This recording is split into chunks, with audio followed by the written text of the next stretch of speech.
a pretty general question too, Professor. Sure. Your memo and release yesterday on Jeffrey Epstein, it left some lingering mysteries. One of the biggest ones is whether he ever worked for a American or foreign intelligence agency. The former Labor Secretary, who was Miami U.S. Attorney Alex Costa, he allegedly said that he did work for an intelligence agency. So could you resolve whether or not he did? And also, could you say why there was a minute missing from the jailhouse tape on the night of his death? Yeah, sure. If Could I just interrupt for 1 second? Are you still talking about Jeffrey Epstein?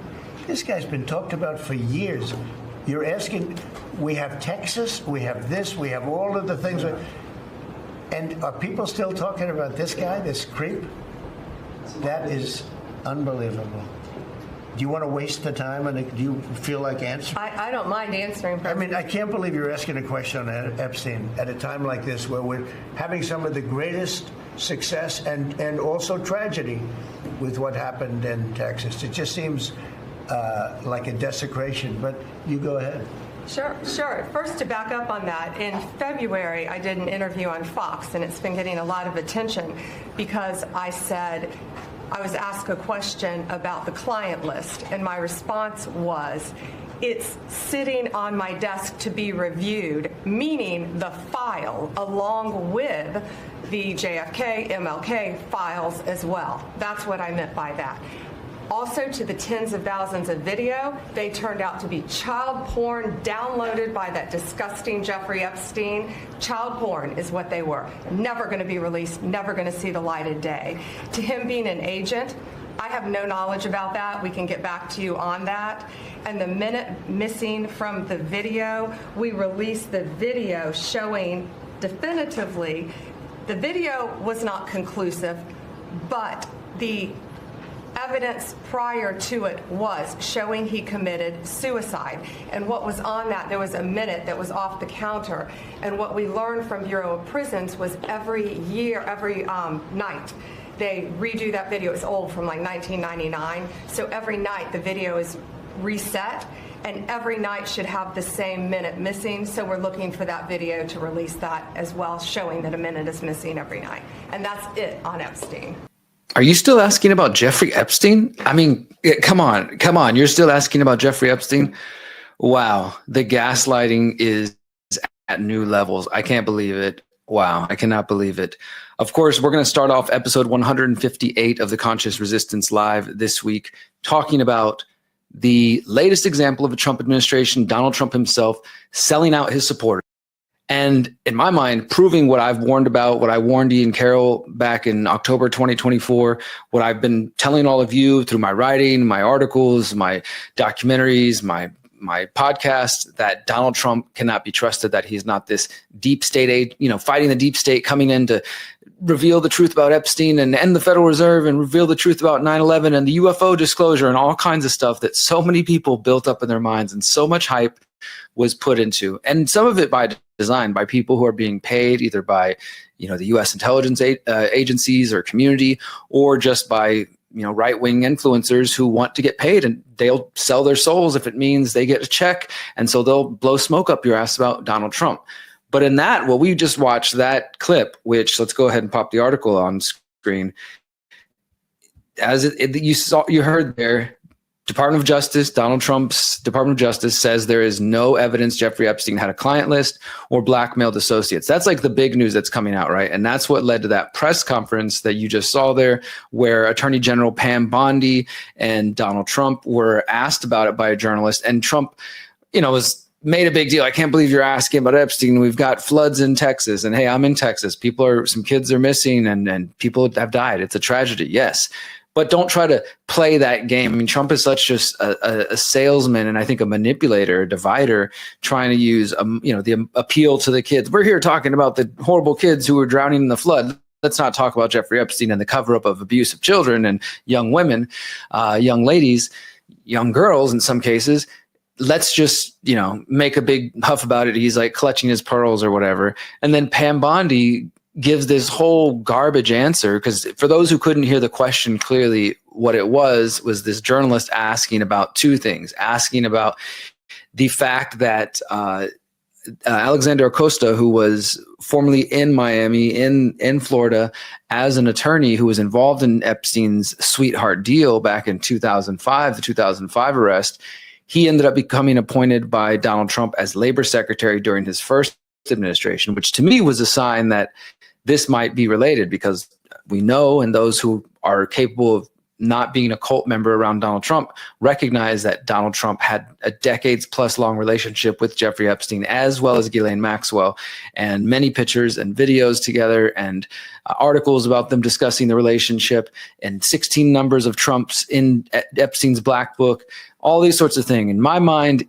if Trump was involved, but it appears at least probably knew some things, that Alexander Acosta, the man who gave Epstein the sweetheart deal originally, his sort of return favor was being put into a position of power, the labor secretary. Now, of course, during his time as labor secretary, he actually did give this interview. He gave a couple of interviews, actually, I believe, where he mentioned briefly, and it's only quoted, I haven't been able to find it on video, but it's only been quoted, saying that he was told to back off Jeffrey Epstein because he was connected to the intelligence community. This is during his confirmation hearings. Again, this is Alexander Acosta, former U.S. labor secretary under Donald Trump's first administration. During his confirmation hearings, he said that, he'd heard that Epstein was intelligence. And of course, that lined up with other things that myself and others have been reporting for years, because of Ghislaine Maxwell's father, Robert Maxwell, and his suspected and previously reported connection to U.S. and British intelligence, and then Epstein's involvement. And of course, things like the Mega Group, which is related to Israel, powerful Jewish financiers like Les Wexner. There's suspicion of the Mossad involvement. So that has long been suspected. And so the journalist asks Trump or Bondi to clear up, like, hey, you say there's nothing going on. What do you know about these intelligence connections? And she says, I don't have any evidence of that. But they also asked them about the surveillance video at the jail cell where Jeffrey Epstein allegedly killed himself. And we as a society collectively know we're in sort of like this state of psychosis or trauma, learned helplessness. But as a society, we know that we're being lied to. Jeffrey Epstein didn't kill himself. There's a reason that meme went viral, and that hashtag went viral a couple years back after Epstein was, we were told he killed himself in the jail. There's a reason why that became such a phenomenon that it became a joke on Saturday Night Live, unfortunately. And I've talked about this years ago, how it's unfortunate that it becomes just a meme and a joke on Saturday Night Live, but then we just kind of move on, and we as a society accept, like, yeah, we were lied to. Jeffrey Epstein didn't kill himself. And then even if you kind of understand that, how many people take that thought process and go all the way with it and say, okay, well, if Jeffrey Epstein didn't kill himself, that means somebody was allowed into this New York City jail where this guy who we know is connected to a lot of powerful people was being held and facing charges, which could have revealed a lot of different things. Somebody had to have snuck into that jail or been allowed into the jail or paid one of the guards or something to kill Epstein if we believe he didn't kill himself, which a lot of people clearly do believe he did not kill himself. And that has been the suspicion for a long time. We were also told shortly after that the tapes malfunctioned. At one point, we were told there was no recording from the jail cell, that the tapes malfunctioned, which is why I think it's interesting. Now, all of a sudden, they're showing us some footage that they're claiming is Epstein's cell, and it's like 11 hours of footage. And even that, there's a minute missing from it. And that's what the journalist was asking about. The second question he asked them, why is there a minute missing from it? And Cam Bondi gives this garbage answer of like, oh, I don't know. We got to look into it. The system was built back in 1990s. Ha, ha, ha. And apparently every day, 1 minute goes missing, right? So it's possible that this footage is of the jail cell that Epstein was in. And in that 1 minute that's missing, which we'll probably never see, something happened that we probably would need to see to understand the truth.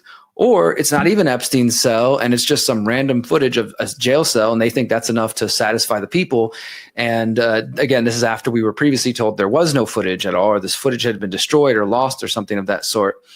And yeah, so a reporter doing their job, asking about an issue that matters to Trump's base, MAGA, and even people that I totally disagree with that I consider cult members, definitely still believed. And I haven't checked in with the QAnon crowd in the last 2 days, but I'm sure their heads are spinning trying to figure out a reason why Trump is doing this and make it make sense, because they were the ones that said there's going to be tribunals and there's going to be rounding up of people, Jeffrey Epstein, that was just the beginning, blah, blah, all this kind of stuff. I think that's been proven wrong. I'm sorry to say it again, but I told you so.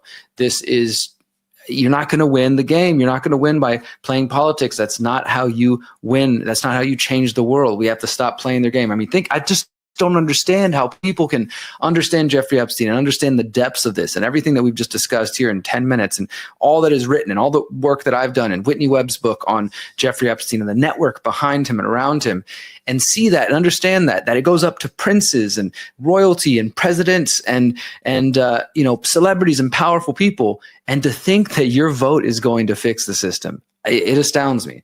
Nevertheless, let's go back to some of these articles here. So as I said, it was being reported, DOJ says no evidence Jeffrey Epstein had a client list or blackmailed associates. So that was the first thing, is they say there's no evidence of that. They released this video footage that is controversial, and then Trump does this press conference, and as you can see here, CNN reported Trump gets upset with reporter who asked about Epstein. And this is after this little two-page memo was released by the Department of Justice as part of our commitment to transparency. The DOJ and the FBI have conducted an exhaustive review of investigative holdings relating to Jeffrey Epstein. To ensure that the review was thorough, the FBI conducted digital searches of its databases, hard drives, and network drives, as well as physical searches of squad areas, locked cabinets, desks, closets, and other areas where responsive material may have been stored. These searches uncovered a significant amount of material, including more than 300 gigabytes of data and physical evidence. The files relating to Epstein include a large number of images of Epstein, images and videos of victims who are either minors or appear to be minors, and over 10,000 downloaded videos and images of illegal child sex abuse material and other pornography. Teams of agents, analysts, attorneys, and privacy and civil liberties experts combed through the digital and documentary evidence with the aim of providing as much information as possible to the public while simultaneously protecting the victims. Much of the material is subject to court-ordered sealing.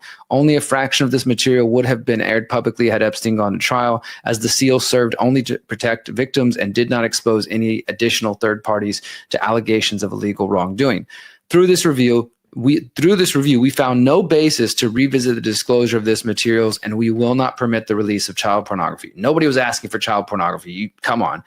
This systematic review revealed no incriminating client list. There was also no credible evidence found that Epstein blackmailed prominent individuals as part of his actions.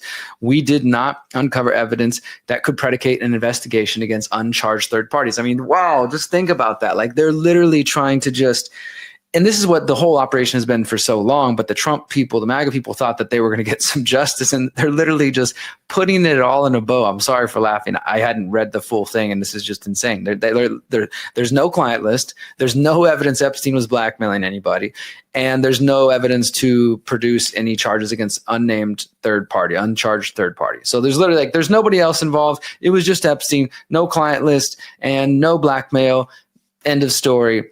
Consistent with prior disclosures, this review confirmed that Epstein harmed over 1,000 victims. Each suffered unique trauma. Sensitive information relating to these victims is intertwined throughout the materials. These include specific details such as victim names and likenesses, physical descriptions, place of birth, associates, and employment history. Dude, redact them. This is so stupid. If you follow my work on the Finders or the Utah ritual abuse scandal or any other sort of case that does involve abuse, they redact that information. And sometimes you get the worst of it, but you can put Jane Doe 1, victim, you can redact stuff. Come on, this is so stupid to act like there's names and places of birth and descriptions. We can't do anything about that, so we're not going to show you any of it. It would be justice to the victims if their real stories are known. I'm not saying we need to read every victim abuse case and get deep into this disturbing things, but knowing their real story is part of the healing. If we don't know the story, we just ignore it and hide it away, then there is no justice. One of our highest priorities is combating child exploitation and bringing justice to victims. Perpetrating unfounded theories about Epstein serves neither of these ends. To that end, while we have labored to provide the public with maximum information regarding Epstein and ensured examination of any evidence in the government's possession, it is the determination of the DOJ and FBI that no further disclosure would be appropriate or warranted. There will be no more files. That's what they're saying right there. After a thorough investigation, FBI investigators concluded that Epstein committed suicide in his cell in New York on August 10, 2019. This conclusion is consistent with previous findings, including the August 19, 2019 autopsy. Of course, they don't talk about alternative autopsies that were performed. And it's consistent with the November 2019 position of the U.S. Attorney's Office. And June 2023 conclusions of the DOJ's Office of the Inspector General. The conclusion that Epstein died by suicide is further supported by video footage from the common area of the special housing unit where Epstein was housed at the time of his death. A DOJ's Inspector General explained in 2023, anyone entering or attempting to enter the tier where Epstein's cell was located from the SHU common area would have been captured by the footage. The FBI's independent review of the footage confirmed that from this time, Epstein was locked in his cell around 10:40 on August 9th, 2019 until 6:30 a.m. the next morning. Nobody entered the site.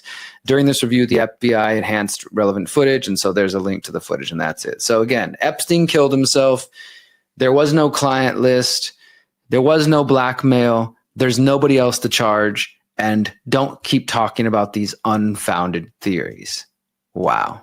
Wow. I really just have to, like, before we continue on with this story, just... I can feel that. I feel for those of you out there who, even though I think it's naive and I warned it against it, fell for this idea that Trump was going to do something about this. Let's just hold space for that for a moment. That shit's rough. If you fell for that and you believed it, I'm sorry to tell you that you are just the latest person to be deceived, falling into the trap of thinking that a politician, and yes, Donald Trump is a politician. He is part of the so-called uniparty, the deep state. He serves them. He's just another political puppet like all presidents who are selected. You fell for that. Now let it go. Don't fall for Thomas Massie in 2028 or J.D. Vance in 2028 or Elon Musk's America Party we're going to talk about in a moment. Let go of the idea that politics is going to save us, and we'll all be better off for it. But I can feel that. I understand that many of you put your hope and faith in Donald Trump, and you really thought something was going to happen. Honestly, I don't know why, because, I mean, I have clips. I was looking at this yesterday. I shared clips almost exactly a year ago in June 2024. Trump gave this interview on Fox here. In fact, let me just go ahead and play it real quick. Some people think that one way to build trust is to declassify things that everyone's talking about. I know you talked earlier about, I don't want to be a conspiracy theorist. So if you were president, would you declassify, you can answer yes or no to these. Would you declassify the 9/11 files? Yeah. Would you declassify JFK files? Yeah. Would I you, did. I did a lot of it. Would you declassify the Epstein files? Yeah. Yeah, I would. All right. I guess I would. I think that less so because, you know, you don't know. You don't want to affect people's lives if it's phony stuff in there, because there's a lot of phony stuff with that whole world. But I think I would, or at least... Do you think that would restore trust? Help restore trust? Yeah, I don't know about Epstein so much as I do the others. Certainly about the way he died. It would be interesting to find out what happened there, because that was a weird situation, and the cameras didn't happen to be working, et cetera, et cetera. But yeah, I'd go a long way toward that one. The other stuff I would definitely do the January 6th, because, beyond all of them. So, did you notice that? 2 times he expressed hesitancy about releasing files related to Jeffrey Epstein. That's why I was telling people, like, look, you're all thinking Epstein files are going to come out. If you actually paid attention, Trump never promised that. So let's go back now. I want to show you on my website, theconsciousresistance.com, the reporting I've been doing since 2016 on Jeffrey Epstein.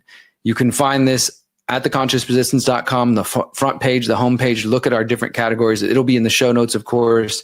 The Epstein Network. And this includes my 2018 documentary, Bringing Down Jeffrey Epstein, where I went to Epstein's house the year before he was arrested in Palm Beach and filmed the opening scene outside of his gates, and was already drawing the conclusions of Donald Trump's relation to Jeffrey Epstein and the larger network and Les Wexner. I've interviewed Whitney Webb, of course, about her book, One Nation Under Blackmail. I've talked all about Ghislaine Maxwell, talked about Jean-Luc Brunel, the French connection to this whole Epstein network. We've interviewed, different people who have been investigating this, and I've been doing my own work since before Epstein was arrested and since before most people knew him. And of course, when the alleged suicide happened, I was reporting on that as well. And you can see here video from 6 years ago, the questions surrounding Jeffrey Epstein's death. And I encourage you to go back through this. I have several videos on the Epstein-Trump connection. I have, videos about the Les Wexner connection, Dershowitz, excuse me, and then of course my interview with Bradley Edwards, which the right and MAGA like to use because they claim that it clears Trump of anything. I encourage you to go through this, guys. I've been investigating this for nearly a decade now, and all of this should be obvious. It should have been obvious that Trump wasn't going to save you and deliver these so-called client lists, because that is one thing that Trump's team is correct on. There was no Epstein client list. I've been saying this for quite some time now, that even that sort of meme of the client list has been inaccurate, because we don't have a client list, and there never existed such a thing. There was a black book that had all kinds of people's numbers in it, including 16 from Donald Trump.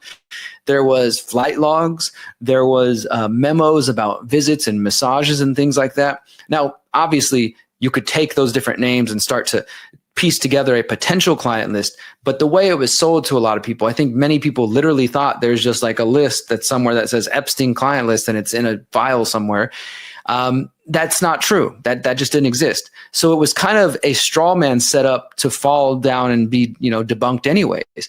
But we know for a fact, and I even shows a few clips that have been on the internet in my documentary, we know for a fact that the FBI said that they originally captured thousands of hours, hundreds at least, if not thousands of hours of footage from the cameras that Epstein had in his island and in his different homes. Of course, he had the New Mexico ranch, he had Palm Beach, he had New York, other places. There's definitely footage of that somewhere, or it used to exist. But as I was telling people before Trump got elected with these fake promises, that if you actually thought that was going to happen, you're just being foolish, friends. If that evidence still exists, it's in some safe in the CIA's bunker, or the Mossad, or Israel Unit 8200 or something like that, or it's been destroyed because it's no longer useful. If it's still useful and they're still using it to blackmail people, then it probably exists somewhere.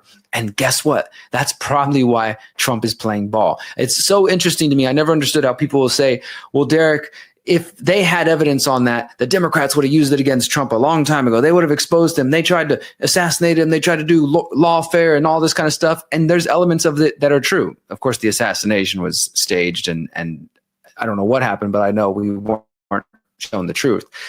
The point is that if they have blackmail on somebody, they're not necessarily going to use it. It's more powerful when you hang it over somebody's head and you get them to do what you want. Why would you just, waste that and just bring it out into the open unless you don't have to? That's why many people comply with things that maybe they said. For example, many of Trump's cabinet now, like Cash and Bongino, saying they're going to, get to the deep state and expose the corruption about Epstein and this and that. And then they get in there and there's a reality that hits. And my guess is that probably they are shown certain videos or text messages and made clear how much the intelligence networks have on them and can reveal about them and can destroy their lives in different ways. And then from there, they just do what they're told, at least to some degree. There's definitely something going on. But at the end of the day, the problem here is putting faith in these people and these politicians and thinking that they're going to save you, because Donald Trump's not going to save you, especially not when he was a buddy of Epstein's for a decade plus. All right, guys, so let's continue on. Before we continue further with the Conscious Resistance Live, this weekly podcast that I do semi-regularly, I want to remind you guys to visit my website, theconsciousresistance.com. As I was showing you a moment ago with the Epstein work, this is where I've been putting all of my content for 10 years now, and you can find investigations, documentaries, you can download my books or purchase them, you can listen to all my presentations. In fact, I just put out a new presentation called, actually I put out two in the last week. The one I put out today is called Why We Must Exit and Build as Digital Surveillance Rises. And this was actually a presentation I gave in Portland, Oregon just a couple of weeks ago. You can also see one I did back in late May that I put out last week called Exit and Build, How to Create the Better World We Know is Possible, over at Rise and Vibes Fest. And thank you guys for subscribing to the email list, to staying plugged in, because that's the best way to keep up with my work. Don't rely on YouTube. Don't rely on Facebook. I've been telling you for over 10 years. They deleted me in 2020. They brought me back randomly in 2024. But please don't depend on YouTube, Facebook, Twitter, etc. Subscribe on my website. Follow me on theconsciousresistance.com email newsletter, and you will never miss the important work that I'm doing. want to mention real quick before we jump to our first story that I do have one more talk left in 2025. I'm doing a short amount of presentations. I've been doing public speaking since 2013, and the amount of talks I've given has increased every single year, including doing different tours. I've done 3 U.S. tours and a tour of Mexico. I probably will be doing a U.S. tour next year, 2026. So stay tuned for news on that. But for 2025, I'm working on my land in Mexico, and I'm in Texas right now, getting ready to head back to Mexico early next week, continue to work on the land and building my home and all these important things, which I will be documenting for you guys. So I'm only coming back to the U.S. to do a talk one time this year, and that's in September 18th to the 22nd. Just in case you're ever curious, you can go to theconsciousresistance.com/tour. That's the best place to find, if I have any upcoming events and talks that I'm doing. So this is the last talk I'm doing in the U.S., and really probably in general, just the last talk of 2025 until January 2026, when I speak at the People's Reset in Morelia, Mexico, which I'll be talking to you about very soon. But I'm going to be speaking at the Thrive Alive Vegan Fest, September 18th to the 22nd. Yes, I am a vegan for over 10 years now. For those who that offends, I'm sorry you are triggered by such a silly thing. But let's have a healthy discussion. This is going to be a super cool event. Whether you're vegan or not, I think you might be interested in it. Maybe for some it's going to be too woo-woo, too hippie, but I think it's pretty practical. So check out how they describe this real quick. It's a 4-day high-vibe plant-powered retreat in nature. So it's like a camping outdoors thing. There's going to be workshops. There's going to be music. It is a substance-free event. So they call it a substance-free celebration of life, veganism, health, sustainability, and community. So music fest, camp out, workshops. I'm going to be there, and Miriam's going to be there. My partner, Miriam, she's going to be doing a meditation. I'm going to be giving a presentation on exit and build, and I'm also going to be performing my music. There's going to be artists that I'm super excited to hear in person. I've only ever heard him one time in person. Mike Love. He's a super awesome, looper reggae artist. Really cool dude. And I'm excited to check him out. So I'll be there. I'll be one of the opening acts performing with him. And then I'm also there speaking as my journalist self. And there's going to be some other cool people there. I'm sure there will be some views and opinions I don't agree on, and even within the vegan community, because there are some people who, are more extreme than me in some ways. And I'm probably more extreme than them in some other ways. But nevertheless, if you want to come to a family-friendly, substance-free, drug-free, sober, good time, outdoors, camping, hanging out with cool people, talking about important ideas, challenging yourself maybe, and you want to hear me speak and perform my music, September 18th to 22nd, 2025, Thrive Alive Vegan Fest. Tickets are available there. Pick them up and come see me there. The link to that is at theconsciousresistance.com/tour, and that'll take you straight to where you can sign up for that. And one other thing before we jump into our story, I want to let you know that the second issue of the Agorist Cypher newsletter, which I am participating in, I'm a contributor to, is now available at agoristcypher.com. Of course, that'll be linked in the show notes. This is, again, a political, philosophical essays that come out on a monthly basis that are solutions focused. It's philosophical, but it's also meant to be practical and helping you get ideas that you can use to build parallel systems and create community and freedom in your life. And so it is available now. There is a free version of the newsletter, and there is a premium paid version of the newsletter, which supports myself and the other writers and allows us to continue to do these kind of things. And I'm having fun writing about agorism again. My essay this last week for July is temporary autonomous agoras. And there's some really other cool essays there. I wrote this if you want to learn more about it.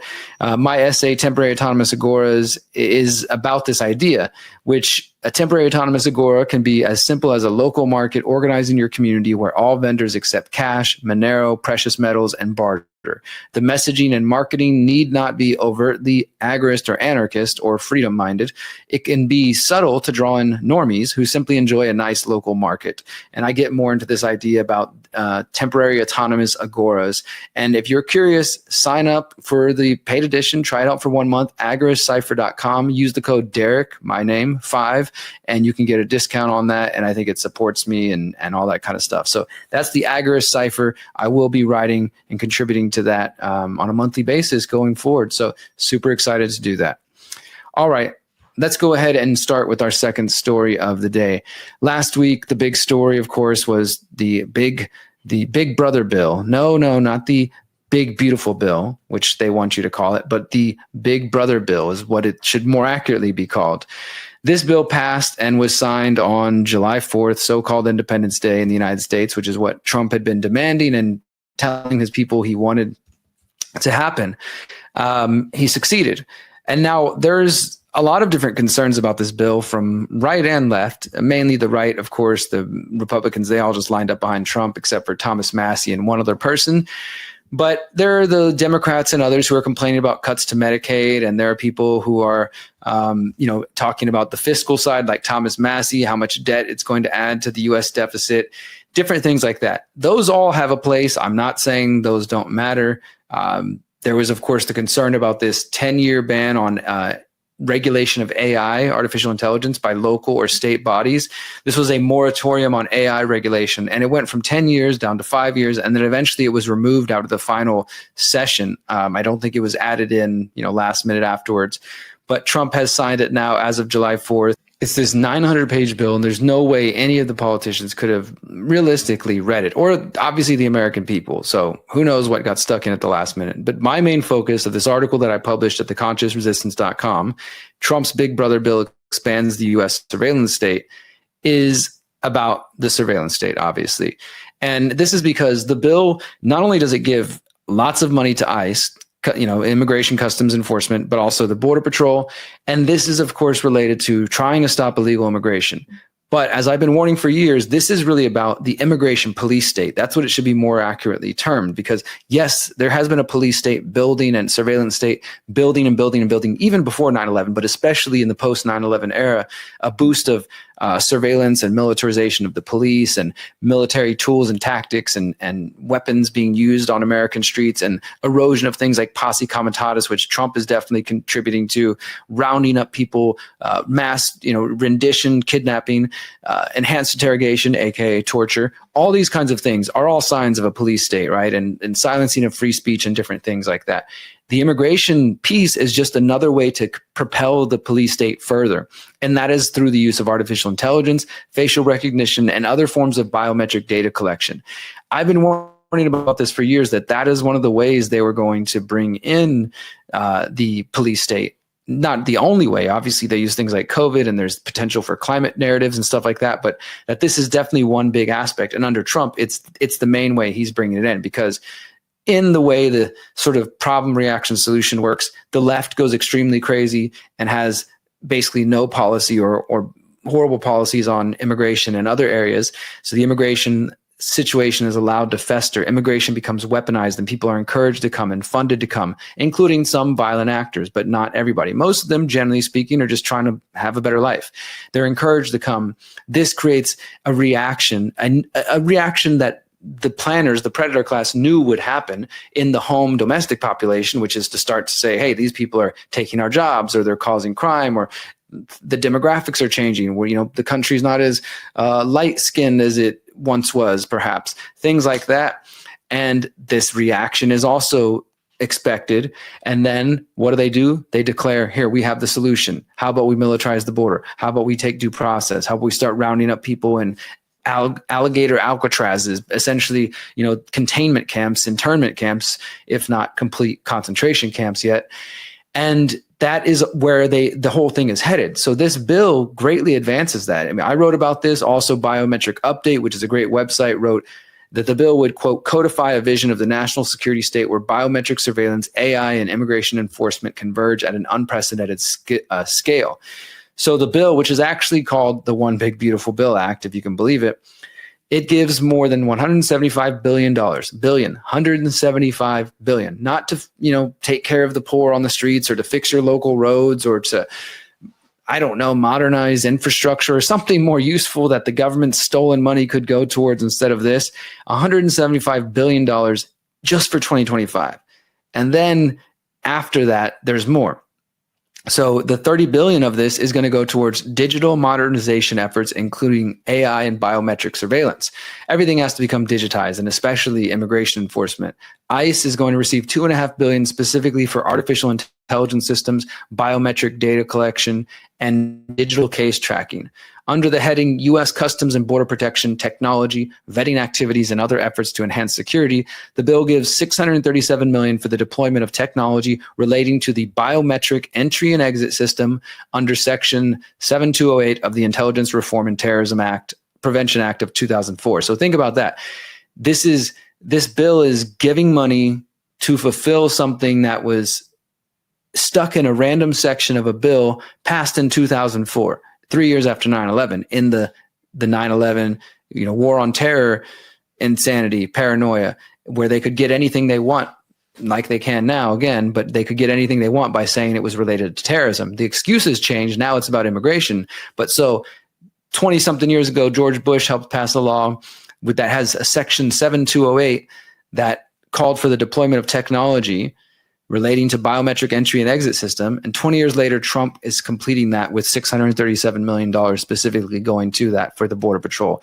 This section also states that the funds may only be used for the, quote, procurement and deployment of surveillance towers after they have been tested and accepted by the U.S. Border Patrol. So you're going to see towers, surveillance towers along the border with facial recognition cameras on them, probably armed guards and things like that. It's a great vision for America. The mention of biometric entry and exit system and surveillance towers is perfectly in line with the long-term plans of the U.S. government and Donald Trump during his first administration. I've been telling you guys since 2016 that the issue of immigration would be used to divide the masses and help usher in the final stages of the American police state. And this is, of course, Trump has been calling for an entry and exit, a biometric entry and exit system. We're going to have it by land, by air, by sea. This is a clip you've probably seen around. I know Ryan shared it a bunch. Whitney has as well. It's in this article. And I go on here from further to just provide more examples. I mean, I've been reporting on this, guys, like since 2015, 2016, when Trump first showed up on the scenes. And it's not just my feelings, my guesses. This is based on the reports that have been building that it seems like a lot of people have ignored. 2017, the Border Patrol announces a plan to scan the faces of all flyers exiting the U.S. This is the traveler verification system using facial recognition for all people exiting the U.S., including Americans. That happened under Trump. The American Civil Liberties Union warned about the dangers of this facial recognition program. It continued on. And February 2018, I reported that Trump had started to announce a biometric program to scan the faces of drivers and passengers in vehicles. This was being tested in the Ansel Duas port near McAllen, Texas, in the southern Texas border. That's where I crossed the border. And they've been testing this out since 2018. Researchers said that facial recognition technology would be capable of identifying the driver, front passengers, and passengers riding in the back. That was 7 years ago. And, it continues on. As I say here, in the post 9/11 area, the expansion of surveillance and police state has been passed like a baton from Republican George W. Bush to Democrat Barack Obama, back to MAGA Republican Donald Trump, and on to Joe Biden. For example, in early 2020, I reported that the Trump administration is setting the stage for a Biden surveillance state. And I just showed how, again, like some of the rules being passed by Trump at the border for Border Patrol were then going to be taken on and expanded by Biden. And how right before Trump left office, his Border Patrol actually announced plans to collect DNA from individuals who are temporarily detained at border crossings. So let's just say you get, for whatever reason, and I know you're like, oh, this will never happen to me, but all kinds of things can happen. And the Border Patrol people, just like cops, are capable of being assholes and bothering people for no reason sometimes. And so you get temporarily detained by them. They are legally allowed under this program, which there's still a lawsuit ongoing related to it, to collect your DNA. And even if you never get found guilty of a crime and you go about your day and move on with your life, they've now got your DNA. That's pretty crazy. That started under Trump. And all of these things, when you take them together, facial recognition, gait detection, retina scanning, surveillance towers, all of this technological encroachment is known as a smart or a virtual border wall. So instead of actually spending money to construct a physical barrier, they just can use technology to push it out there along the border and put surveillance towers and cameras and everything else. And effectively, you get the same result. You get a border wall that can know where all of the people coming into the country are. But I think what it's always been about is knowing where the people inside the country are and what they're doing. And that, of course, contributes and is part of this whole so-called constitution-free zone that the U.S. has had since 9/11. That started at like 5 miles or 10 miles, then went to 25 and 50. And now I think they believe they have 100-mile constitution-free zone around, not just like, down there by Mexico, but Canada, north, as well as the coast. The U.S. government considers that to be a constitution-free zone. They can take your phone, they can take your computer, they can go through your devices. And if we allow that to continue to expand, it's going to go some bad places, guys. And I encourage you to go to theconsciousresistance.com. It'll be in the show notes. But I've got sections on the website about immigration and borders and just more evidence that I could provide to you to show you how this fight against illegal immigration, and not to say, and I'm not somebody who's just saying the answer is just government open borders. I've written about my ideas on on borders and immigration in my book, specifically Manifesto of the Free Humans, the third book of the Conscious Resistance trilogy, and I have videos on that. Go check them out. But I know the answer is not to embrace an authoritarian police state in the hopes of stopping illegal immigration. It's a bit deeper than that. For one, you should understand, why do people need to come to the U.S.? Is it because the system is rigged against them? Is it because U.S. foreign policy has been bombing their home country, or funding cartels, or funding gangs, and creating overthrowing of government and destabilization and civil wars? These are all things that the U.S. government and Western governments, intelligence agencies have been involved in the last 50, 60 years. Those policies have consequences, real world consequences, including people looking for a new way of life. So the problem is much deeper than just saying it is that person's problem because they're from this other country. I'm not saying there shouldn't be some common sense immigration policy while a government exists, although I will fight till my last breath to abolish government and make it to where we can have freedom of movement, and your only real private property that you control is your front door. So if I want to invite somebody over to work for me or live with me, that's my business, but you can't control the freedom of movement, and you really shouldn't argue for government control of freedom of movement, but we'll put that aside for now. Don't fall for the psyop that somebody from another country seeking a better way of life is your enemy. We're going to be right back. Stay tuned. You're watching The Conscious Resistance Live. Are you using your phone, or is it using you?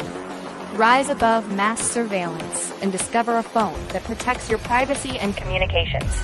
Above Phone does everything your old phone does, without tracking you, while giving you complete control over your phone and apps. We are better than big tech. It works with any cell service.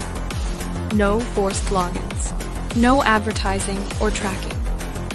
Download apps privately. Control your phone and its apps with secure hardware. Introducing Above Suite. Protects your internet traffic. Private email on any device. Video call with friends privately. Encrypted chat, calls, and internet phone. Protect your searches and get results. Don't worry if you're new. Every phone includes a free 45-minute live call. You also get free email and chat support, free guides, and video courses. We can take back our technology. We're here to help with tools and education. You have the power. Rise above with Above Phone. AbovePhone.com. All right, welcome back. Remember, Above Phone is one of my only two partners on this show. I have one other we'll talk about in a few moments, but I work very, very, very carefully with any company I choose to, and Above Phone is one that I do trust. And even though I don't use a smartphone, my partner Miriam does use the Above Phone, and if you're going to use one, I encourage you to use one of theirs. All right, before we get into our next story, I just want to give you a preview of what my next article is going to be about. I was sort of touching on it in my last story here about Trump and immigration, how Trump was kind of already building upon the Bush era plans that started post 9/11, and how the big beautiful bill is just building on something that started with 9/11. Well, there's other examples of that, and I want to explore that, particularly how one of the architects of Guantanamo and the torture plan is working with the Trump administration, and he's involved in the El Salvador plan. And this is just a little quick article headline I grabbed from NPR. If you don't like NPR, it's okay. There's other sources. The man's name is John Yoo, and he is the man who wrote the legal justification during the George W. Bush administration for the treatment of Guantanamo detainees. And that memo is now known as the torture memos. And he argued that there were key legal differences between what the Bush administration did and that what the Trump administration is attempting to do in El Salvador. So this is just a preview of that. I'm going to be exploring that and how John Yoo and some of those same guys, some of the same alleged people who are part of the George W. Bush, the neocons, that administration, even though Trump acts like he's not part of that, he's something different, he's working with some of the same people. So stay tuned for that. All right. They're trying to reel you back in. So many of you out there have realized that politics is not the answer. And you are rightfully skeptical of Donald Trump now for various reasons. You definitely don't trust the Democrats and Joe Biden and, Hillary Clinton and Obama.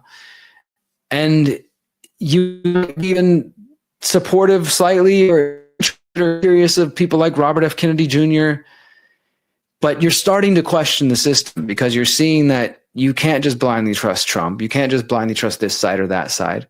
You are on the way to a true awakening of really understanding how the world works and recognizing that politics will not save us. But they're trying to lure you back in. How are they going to do that? Thomas Massie. Thomas Massie's a good, principled guy. I know there's some concerns about him, different ways I've seen people talk about on Twitter. But generally speaking, politically, for what politics is worth, he's from that Ron Paul school of politicians. But some would argue, and I'm arguing, that if people fall for it again in 2028 and think that voting for Thomas Massie, that voting for this one man, he's going to fix the system on his own, you're just falling for the game again. If you think that Robert F. Kennedy running in 2028 is going to be the answer, or J.D. Vance, or Tulsi Gabbard, or any of these other people, or somebody from the left that you might think is going to come save you from the Trump people, if you're thinking any of those things, you are still falling for the trap, my friends, thinking that we can solve our problems with politics. But the big way they're going to try to lure so many people in is with Elon Musk's new America Party. That's right. Elon Musk says he is now going to form a third party in the U.S. And of course, this has been done before. The big difference is, well, he's a billionaire, right? One of the richest people in the world. Maybe he can actually do it. Maybe he can actually beat the system with a new party. He posted on July 4th asking people, should we create the America Party? By the next day, he wrote, by a factor of 2 to 1, you want a new political party and you shall have it. When it comes to bankrupting our country with waste and graft, we live in a one-party system, not a democracy. Today, the America Party is formed to give you back your freedom. This thing's got 144,000 hearts and 62 million views. 62 million views. That's not a small amount. For 62 million people have viewed this and seen this. And then, of course, already Musk exposing the Epstein files will be a top priority for the America Party. Okay, now we realize Trump's not going to do it. Well, maybe Elon will finally show us the real truth about the client list and the videos. And it's just, come on. And this is just saying how somebody responded to Elon saying, how can people be expected to have faith in Trump if he won't release the Epstein files? That's what Elon asked. And when somebody responded to him saying, is exposing the Epstein files, where will it rank on the America Party's list? And he responded with 100. So he's saying it's going to rank high on the America Party's list. The America Party hasn't filed anything yet. As far as I can see, they haven't actually filed anything, any any legal papers to become an official political party.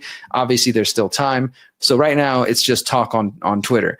But he might go through with it. And I can clearly see how there's going to be so many people ready to fall for this psyop again and just like, oh, now Elon's going to come save the day.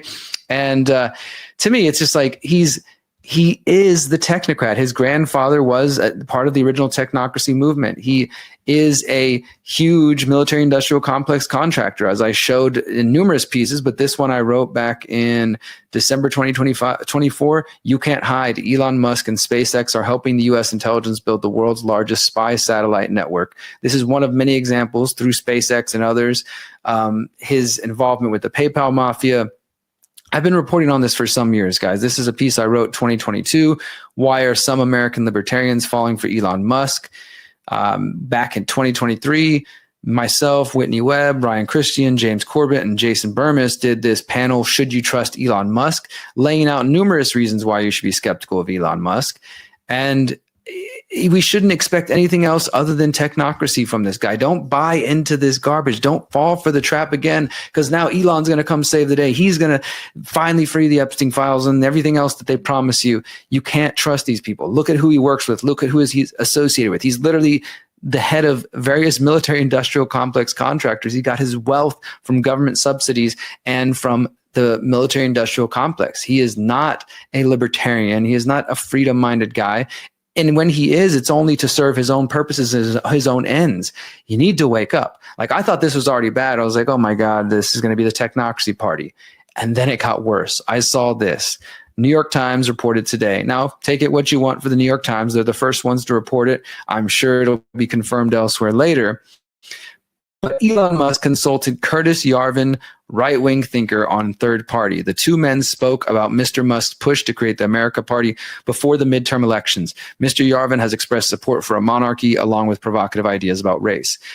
Yeah, and he's also been giving like a big photo shoot and cover, story at the New York Times, which has been so weird. The New York Times, the Atlantic, and other outlets like treating Curtis Yarvin like he's some kind of brilliant thinker.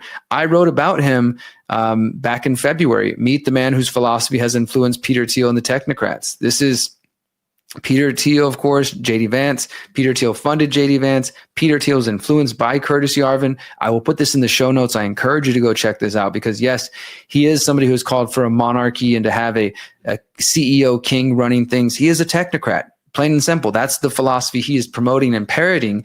And we know that he's influenced Peter Thiel greatly. We know that he influenced J.D. Vance and that there are connections between all of them. And he is becoming more and more influential with the young conservatives, the MAGA Republicans in the D.C. area. And to the point that he's getting on the New York Times now and getting on these big outlets. I've been reporting about this. I encourage you to check this article. It'll be in the show notes. But what the Times is now reporting is that he sought the advice of right-wing blogger, and I think he's more than just a quote-unquote right-wing blogger. He's a monarchist. Curtis Yarvin, he's one of the most influential thinkers on the so-called tech right, where he has attracted attention for his often expressed distaste for traditional American democracy. He would not seem to be a source of the kind of expertise that Mr. Musk needs as he pursues the idea for an America Party. Mr. Yarvin is an expert on the mechanics of creating third parties, is not an expert on the mechanics of creating third parties or the strategies and intricacies of running a third party. Mr. Musk and Mr. Yarvin spoke last week about the task ahead, according to two people briefed on the conversation who insisted on anonymity to describe it. A representative for Mr. Musk did not immediately respond for comment. Mr. Yarvin declined to be interviewed. Some of Mr. Yarvin's friends over the years have included Peter Thiel, Mark Andreessen, and J.D. Vance, who specifically said he was influenced by Yarvin. Like, this is the dark enlightenment, the neo-reactionaries, the technocrats taking over, guys. I mean, it's already been bad because Peter Thiel is connected to the Bilderberg Group. He's a steering committee member. He's, of course, the CEO of Palantir, or he was one of the founders of Palantir and the CEO of Palantir. Alex Karp, his buddy, is also a steering committee member of the Bilderberg Group. This is technocracy in action, guys. Don't fall for it. Do not fall for this America Party garbage. They're already showing their cards and they're putting it in your face. It's like they're laughing at you because they feel like you're not going to do anything. You're just going to keep going to the voting booth, the ballot box, and thinking that you're going to change things. Neither bullets nor ballots. That's not how we change things. We change things by educating other people, changing consciousness, leading by example, helping them see the folly of believing that government can solve our problems. That's the real answer. We can't change things through voting. That's not how it's going to happen. And we definitely can't change things through voting in rigged elections for technocrat billionaires. We got to do better than that, guys. Do not fall for this America Party stuff. And all credit to Thomas Massie and whoever else they're going to prop up. But let go of it. If you've been following me, you know that I believe the answer to our problems is through the exit and build philosophy, exit and build strategy. I've written about this in my books. As I mentioned earlier, I just released 2 presentations over the last week explaining it fairly in depth. Check those out on the website or go to theconsciousresistance.com/EXB. This is where you can find the exit and build challenge. This is where if you want to learn my solutions, take this challenge. It's 45 days. There's some details in here. It's about food. It's about money. It's about getting off big tech. It's about looking for land, working the land if you can, and educating yourself and getting out of unhealthy and limiting mindsets and habits and thinking holistically. It's about unplugging from systems that do not serve us and will lead to technocracy and will lead to enslavement in the long term. And so if you simply just keep standing by and waiting for someone to come save you, whether it's Thomas Massey or Donald Trump or the Elon Musk and the America Party or whatever, you're going to keep being disappointed, my friends. You need to take your life into your own hands. I encourage you to check out the 45-day exit and build challenge. That's the real solution. I encourage you highly, highly, highly to check that out. Now, one other quick clip before we go to our final story. I did recently this interview with Gareth Gore. He's the author of a book on Opus Dei, and Opus Dei is one of the, I didn't know much about them, but they're one of the sort of Catholic extremist cults. I think they can fit the category, the labels of a cult. Many people are focused on the Vatican and the Jesuits, and that's, I think, an important piece of the puzzle. And I definitely talk about that in the upcoming final episode of the Pyramid of Power. But I do think that there's something to this Opus Dei cult as well. So I want to play just a quick clip from my interview about Opus Dei, because specifically I asked Gareth Gore, the author, about the connection between Opus Dei and J.D. Vance and Peter Thiel. So check this. Obviously, J.D. Vance, the current vice president, he is a Catholic as well. Did you find anything about him and his relation to Opus Dei? Is there any connections there? Well, there are some. I mean, to begin with, nobody knows who exactly is a member of Opus Dei and who isn't. It's considered a private matter, and so if a person shares that they are a member, that's the only way that we can know. I mean, there have been a number of instances over the years where there have been suspicions about certain very senior figures. I think the former head of the FBI at one stage, Louis Freeh, there were questions about whether he was a member of Opus Dei. And generally Opus Dei will not answer questions about who's a member and who isn't. And, I guess I have some respect for that. It's, religion should, I guess, be a private matter, so long as it remains private and doesn't kind of cross over into the public sphere. We don't know if J.D. Vance is a member. I suspect not. But he's very much kind of tied to a number of figures who are very close to Opus Dei. So one of his close friends is Kevin Roberts, who is the president of the Heritage Foundation and kind of the brains, the architect of Project 2025. Kevin Roberts, we know, is a regular attendee at the Opus Dei Center in central Washington, D.C. He's given speeches there where he's kind of lauded the Opus Dei founder, Jose Maria Escrivá. He's made speeches where he's quoted from Escrivá and talks about how great he is and how he's an inspiration for him. He gets spiritual guidance from the Opus Dei priests in Washington, D.C. So we know Kevin Roberts is very much tied to Opus Dei. He and J.D. Vance are very close. When Kevin Roberts put his book out last year, it was J.D. Vance that wrote the foreword of that. There are other figures that are kind of Opus Dei adjacent as well, who are kind of connected to J.D. Vance. So, of course, J.D. Vance's political ascent was funded by Peter Thiel, the venture capitalist, and I think something like he pumped like something like $15 million into the senatorial race that where J.D. Vance kind of was first kind of propelled onto the national stage, which I think at the time was maybe today remains the largest single donation for one candidate. I think one senatorial candidate is the right way of phrasing it.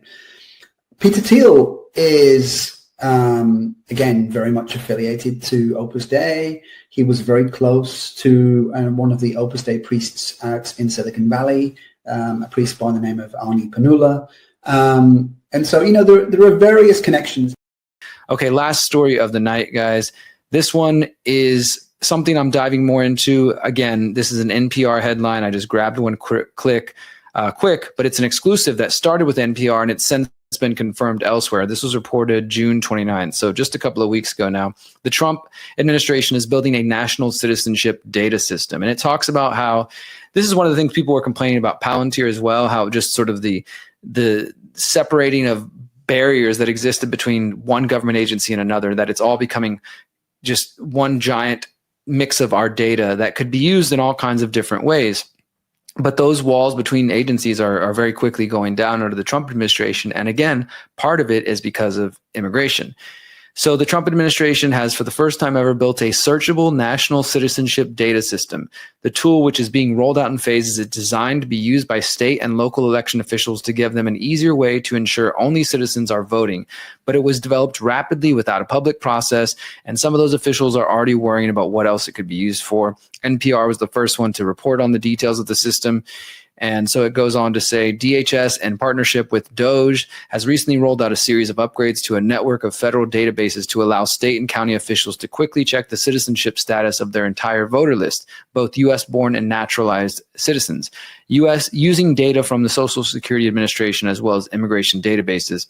Such an integration has never existed before, and some experts call it a sea change that inches the U.S. closer to having a roster of citizens, something the country has never embraced. A centralized national database of Americans' personal information has long been considered a third rail, meaning that it is untouchable, especially to privacy advocates as well as political conservatives who have traditionally opposed mass data consolidation by the federal government. Again, conservatives traditionally oppose these kinds of things. That is why this had to be done under Trump, because the conservatives, who have now become MAGA Republicans and are more obedient to Trump than the Constitution or any sort of conservative principles, will support this or embrace it, or at the least defend it and do nothing if it comes from Trump as opposed to Kamala Harris or Joe Biden.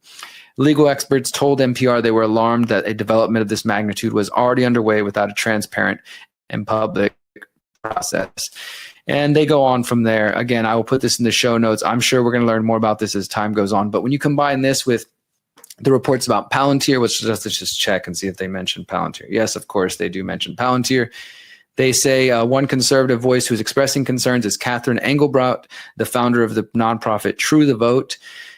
She praised the SAVE effort in a recent newsletter, but expressed discomfort about the administration's efforts to centralize various databases and give access to the contractor Palantir. Such centralization of data poses a threat to individual freedoms and privacy, she said. Surrendering our data to unchecked powers isn't just a technical risk, it's a moral failure. So, yeah. This is part of that. It's part of the overall operation. And this is something that Aaron Russo warned about in From Freedom to Fascism, which I think came out in 2006 originally. I saw it in 2008 when I was first starting to wake up, 2009-ish. First warned about the interconnection of these various databases and how that would lead to a track and trace society. We already see this with China's WeChat system, WeChat app, which is basically an app that's social media, but it also has your bank account information, your health information, it's your travel access, it's your digital ID, it's all that stuff. And it's going to be so convenient for people. Yay, it's so great. We love it. But in reality, it's part of that stepping stone towards a controlled, tracked and traced society. And I highly encourage you to reject all these things and to not participate in these systems as much as possible. This is what opting out is about. This is what exit and build is about. But Aaron Russo did warn about this. He said this is where this was going to go. And if you haven't seen that movie, I encourage you to go back and watch it, From Freedom to Fascism. I'm sure you can find it at all the usual places. And you'll just basically watch it like, wow, this is what's happening right now. But 20 years ago, 15 years ago, it was like, oh my God, we got to stop this from happening. Surprise, surprise. WeChat's here. Elon's trying to turn Twitter X into everything in one app. The government's working on digital IDs. It's here, guys. We got to reject it. All right. That's the news stories I have for tonight, guys. I really appreciate y'all tuning in. I got a couple more things to say before we wrap up for the night. First off, we are going to do this week, What's Derrick Reading? This is the segment where I share with you guys my books that I'm checking out and just would love to get your thoughts and opinions on it. Last week, I shared on the last show, I shared this stack of books that I've got since I've been here in Texas that I talked about. I think I shared pictures to the Giza power plant, Agents of Repression, the FBI's secret war against the Black Panther Party and the American Indian Movement, the Jesuits, 1534 to 1921, the plot to kill King, the truth behind the assassination of Martin Luther King, and then some sci-fi freedom stories. And then somebody emailed me a farewell to virology. And then James Corbett mailed me his book, a copy of his book. And then I just got a few more. I had to get a few more before I went back to Mexico. And so now I started to research the Sabbatean Frankists, the Sabbatean movement, which David Icke has talked about, as well as others. And I do cover somewhat in the final episodes of the Pyramid of Power, which, by the way, for those who haven't watched all 16 episodes of my documentary series, The Pyramid of Power, you better get on it, because chapter 17, the final episode, is coming very soon. All 16 episodes can be found at thepyramidofpower.net in video and audio form. The first volume of chapter 17 is coming out within a week, 2 weeks at most, and then give us a couple more months for the final volume, which is going to be the biggest. It's going to be a 2-hour chunk, and it's going to talk about the Sabbateans, the Frankists, and it's the name comes from Sabbatai Zevi, depending on how you pronounce it, which is, this book is about his life. Sabbatai Zevi, the Mystical Messiah. This is an original edition by, I think his name is Gershom Scholem. He was an Israeli researcher, historian, really, and he also is somebody who popularized Kabbalah to the modern audiences and did some deep dives on Zevi and his followers, and Jacob Frank, who was part of this movement as well. And David Icke and others believe that the people at the top of the pyramid, or at least pretty high up there, are the Sabbateans, the Frankists, and these are sort of like people who come from the Jewish tradition but are obsessed with the messianic movement, and they are trying to create a messiah, trying to bring prophecy to life. And there's some really crazy stuff. So I got this one, From Frankism to Jacobinism, which is, of course, about the Jacobins in France. The Life of Moses de Bruschka, alias Frank Thomas von Schoenfeld, alias Junius Frey. And it says, in this book, the world-renowned scholar of Jewish mysticism, Gershom Scholem, describes the 3 extraordinary lives of Moses de Bruschka, beginning his life as a Bohemian Jew in the antinomian cult of Sabbatean Frankism. De Bruschka first reinvented himself as the Catholic Austrian nobleman, Franz Thomas von Schoenfeld, before abandoning this identity to become the Jacobin Junius Frey. On the 5th of April, 1794, de Bruschka met his fate at the guillotine alongside such luminaries of the French Revolution as Danton and Des Moines. In the course of this biography, the author explains some critical historical links between revolutionary liberalism, Freemasonry, and Judaism. So it's kind of about the connection between like Judaism, Frankism, the Jacobin movement, and the French Revolution. So I'm super excited for that one. And then this one is just like this 900-page book about Sabbatai Zevi himself and his place in Jewish history and what the Sabbateans were really about, what the Frankist movement is really about, which is basically lie, cheat, do whatever you want in the interest of yourself, and somehow that's serving God. And so, as I said, there are people who have theories that believe they are part of the pyramid. I'm not going to tell you what I think yet, but I might be adding some more to the Pyramid of Power Volume 2 after reading this in the next couple weeks. But in the meantime, if you want to catch up on the rest of the Pyramid of Power and get prepared for the final episodes, go to thepyramidofpower.net and you can see it there. All right, guys. As always, I want to remind you, if you support my work, please do go to theconsciousresistance.com/invest. You can support me via Buy Me a Coffee, via Substack. You can also always support by going to our shop and buying t-shirts. We have a lot of cool designs, and thank you to everybody who has been buying shirts. We're shipping them out as quick as possible. They're going to Ireland. They're going to Canada. They're going all over the world. You can buy my books. But if you want to support me on a monthly basis, $5 or any amount, Buy Me a Coffee, Substack. You can also support via crypto. And I am working on getting a new P.O. box done this week as soon as possible, because I know some of you are trying to support via cash in the mail. I can't take checks, but I would love to get your cards or your cash in the mail if you want to support. And again, that's at theconsciousresistance.com/invest. Other than that, you can go see my sponsors at abovephone.com or cultivated-mind.com. All right, guys, I hope you have a beautiful week. I hope you enjoyed this message. Stop falling for false saviors. Stop thinking that Donald Trump or anybody's going to come save you, and that we can solve our problems with politics, or Elon Musk is going to come save you. Stop falling for that. Stop falling for the psyop that illegal immigrants are your problem, or that somebody from a different country with a different skin color or a different language or different culture or different religion is your problem. Recognize that the predator class, the people who control and own the governments and use organized religion and use the pieces of the pyramid of power to control and manipulate you spiritually, mentally, and physically, Those people are the problem. And until we organize against them and focus on that, and if we keep fighting and dividing ourselves until that happens, well, they're going to keep winning. All right, guys, I'm out of here. Enjoy my new music video for my new song, Manifesting the Future. Until next time, remember, you are powerful, you are beautiful, you are free. Peace.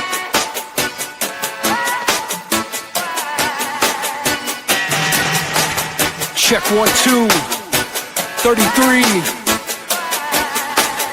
Yeah. We got the divine on our side, cause we stay aligned. We're connected to the great spirit, both heart and mind. We are the creators that we've been waiting for. There's nothing left to do, just close your eyes and explore. They think they can divide us, but we won't let them win. We are stronger together, more united than we've ever been. They trying to divide us, but they can't stop the free people, cause we're manifesting a future where all life is equal. They think they can divide us, but we won't let them win. We are stronger together, more united than we've ever been. They trying to divide us, but they can't stop the free people, cause we're manifesting a future where all life is equal. I never thought I'd get to see so many beautiful people chasing the life of their dreams, yeah, they're free of evil. I look around and I can see what we're capable of, so I count the blessings as they rain down from above. Forgive those who wronged you, cause it's only holding you back. Remember, no one gets out of this life with their ego intact. I take nothing for granted, so thanks for the mentions, but I still find myself walking these streets asking these questions. Like, how can I walk past the garbage in the rivers and streams? How can I walk past a houseless human with broken dreams? Why do we scroll past the images of war and uncomfortable scenes? I wonder what it'll take for us to evolve as human beings. So much missed opportunity, wasted lives, sharpened knives. My enemies waiting to turn their back and tell more lies. But I got the truth on my side, and I'm walking with the divine. No more middlemen, this connection with God is finally mine. They think they can divide us, but we won't let them win.